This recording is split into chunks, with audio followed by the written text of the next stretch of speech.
আসেন না একদিন, বাড়ির ঠিকানাটা দিয়ে দিই। ভাবছি একদিন ময়না পাখিটা ছেড়ে দিব, এমনিতে আপনার ফুল বাগানে চলে যাবে। কালকে আমার এক্সাম, এখন একটু রাখতে চাচ্ছি। স্কুলের মেয়েরা এত স্মার্ট ভাবে মেসেঞ্জারে চ্যাটিং করতে পারে না। বাই, পড়তে হবে। আচ্ছা বাই, পড়েন। যার কথা বলেছিলেন যে কথা বলতে পারে না, হ্যাঁ, ওকে নিয়ে আমার যত দুশ্চিন্তা। মা অসুস্থ, বিছানা থেকে উঠতে পারেন না। তাছাড়া এই দেশের চেয়ে বেটার একটা ছেলের কাছে বিয়ে দিতে পারে। আপনি তো জানেনই, আমাদের দেশে কথা না বলা একজন মানুষকে বিয়ে দেওয়া কত কষ্টের কাজ। তারপরে আবার শ্বশুর বাড়ির মানুষের নানান আচরণ। আপনার বাড়িটা আমার খুব পছন্দ হয়েছে। আমি এখন আপনাকে একটা টোকেন মানি দিয়ে যাচ্ছি, অ্যাডভান্স। বাকি সবকিছু আমরা ফাইনাল করবো আমার অফিসে যখন আপনি আসবেন তখন। আজকে আমার মনটা আসলে খারাপ, দিতে পারবো না। আর আজকে বেশিক্ষণ অনলাইনেও থাকতে পারবো না। কি হয়েছে বলেন আমাকে, কোনো সমস্যা?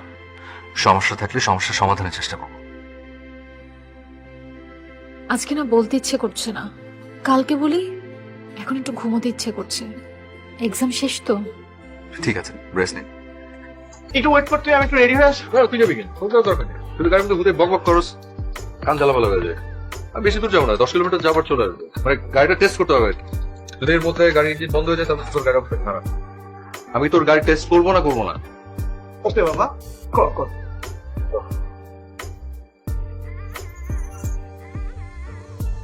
তাড়াতাড়ি চলে আসি। মা, বাড়িটা বিক্রি করে দিলাম। এত তাড়াতাড়ি একটা ভালো কাস্টমার পাবো ভাবতে পারিনি।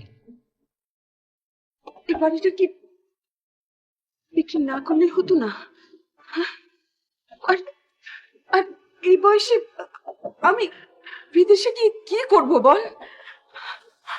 মা, আমি তো তোমাকে অনেকবার বলেছি, টুম্পাকে নিয়ে আমি অনেক সিরিয়াসলি ভাবছি। মা, আমি যা করছি সবার জন্য ভালো। শুধু শুধু এই পুরনো জিনিসের মায়া আঁকড়ে থেকো না। আমি এবং আমার মা এই বাড়িটা বিক্রি করতে চাচ্ছি না। আমার মা অসুস্থ, তিনি এই দেশ ছেড়ে কোথাও যেতে চাচ্ছেন না। এটা আমার বাবার বানানো অনেক কষ্টের বাড়ি।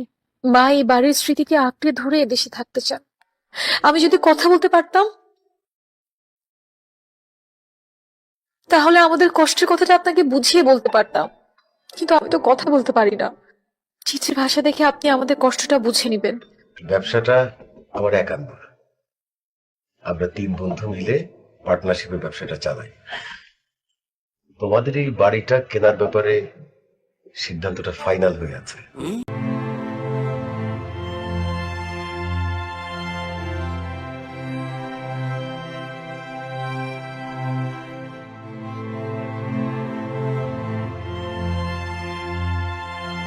ওই বাড়ির মেয়ে, ও আর ওর মা বাড়িটা বিক্রি করতে চাচ্ছে না। ওর ভাই তো আমাদের কাছে বিক্রি করে দিয়েছে, আর এখন তো এই সিদ্ধান্ত বদলানো যাবে না, তুই তো জানিস। আজ পাখিটা মুখ ঘুরিয়ে রেখেছে কেন? পাখিটা অনেক কষ্টে আছে, তাই মুখ ঘুরিয়ে রেখেছে। আমি কিন্তু আজকে বেশিক্ষণ অনলাইনে থাকতে পারবো না, ভালো লাগছে না। নিজের কষ্টটা শেয়ার করতে চাচ্ছে নাই তো? আচ্ছা ঠিক আছে, কালকে জিজ্ঞেস করবো। Bye bye. টুম্পা, ওকে বাড়িটা একটু ঘুরিয়ে দেখা।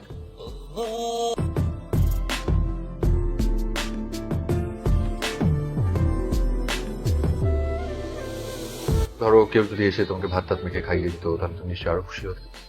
খুব খুশি হবে, কিন্তু আমি তো কিছু বুঝি। কি বোঝো? কাউকে পছন্দ হয়েছে? বাবা, পছন্দ হলে তোমাকে আগে জানাবো। ঠিক আছে। তোমার একটা কাছে তোমার পছন্দ হয়নি। কোন জিনিসটা? তোমাদের ওই নতুন প্রজেক্টটা। ওইটা বিক্রি করলে কি পরিমাণ লাভ হবে তুই বুঝতে পারছিস? বুঝতে পারছি বাবা, কিন্তু আজ আমি কবি সাহেবের বাসায় গিয়েছিলাম, গিয়ে ওনার মা ওনার বোনের সাথে কথা বলে এসেছি। ওনাদের দুজনের কেউই এই বাড়ি বিক্রির বিষয়টাতে রাজি না।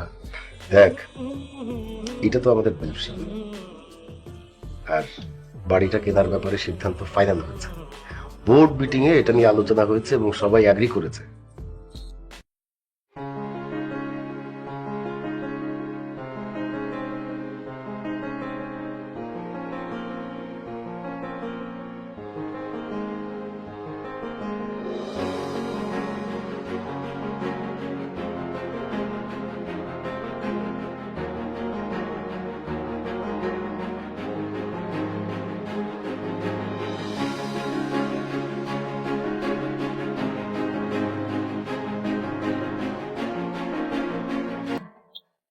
আপনি কেমন আছেন?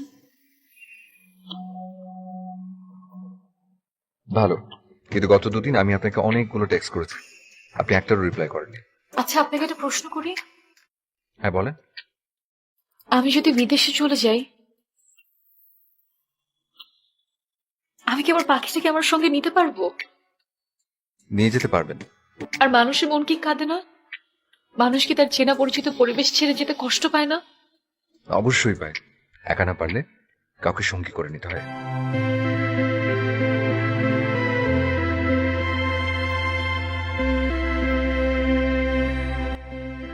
বাড়িটার সাথে আপনার অনেক স্মৃতি জড়িত,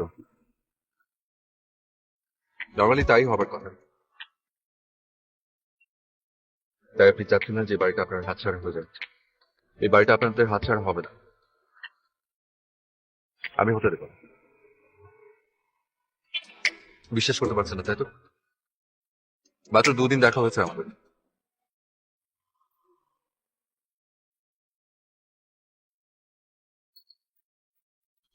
আমি আবির, তোমার অনেক দিনের চেনা।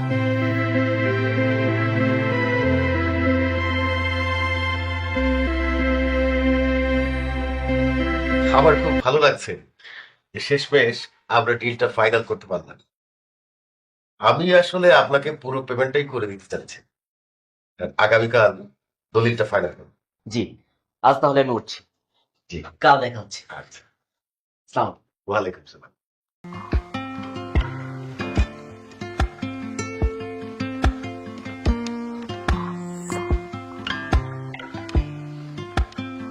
বাবা, তোমাকে কিছু জরুরি কথা বলতে চাচ্ছিলাম। বল। আমার একজনকে পছন্দ হয়েছে বাবা। আলহামদুলিল্লাহ, এ তো খুব খুশির সংবাদ। কে? তার মেয়েটা কে? তাকে নিয়ে আয় একদিন, বাসা নিয়ে আয়। তুমি মেয়েটাকে চেনো?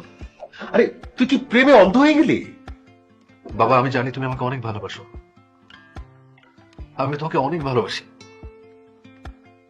আমরা আমাদের সুখ দুঃখ দেখেছি, একসাথে থেকেছি। বাইরের দুনিয়াটা একটু দেখে এসো। যতটা সহজ ভেবেছ অতটা সহজ না।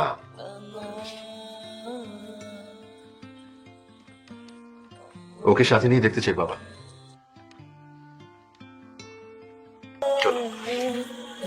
আমি বুঝতে পারলাম না তোর প্রতিদিন প্রতিদিন কেন আমার গাড়িটা ট্রায়াল দিতে হবে।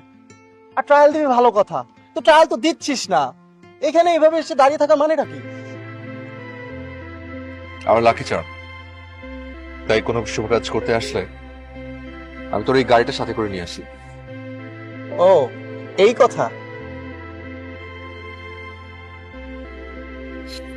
আমি তোমাকে কথা দিয়েছিলাম যে বাড়িটা আমি হাতছাড়া হতে দেবো না, বিক্রি হতে দেবো না। তোমার পাশে দাঁড়ানোর মতো যে শক্ত পরিচয়টা আমার দরকার, সে পরিচয়টা আমার নেই। তুমি কি বিশ্বাস রেখে আমার হাতটা ধরবে?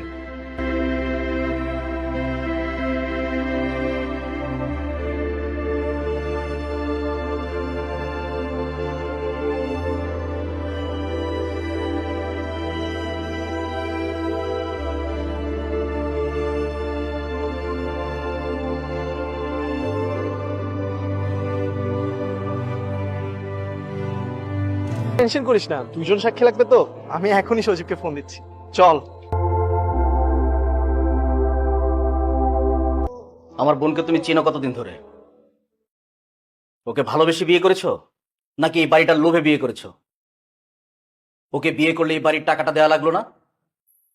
এই শহরে আমার ওয়াইফকে নিয়ে একটা মাথা গুজার ঠাই আমি ঠিকই খুঁজে বের করতে পারবো। আমি কি তোর উপরে নির্ভর না?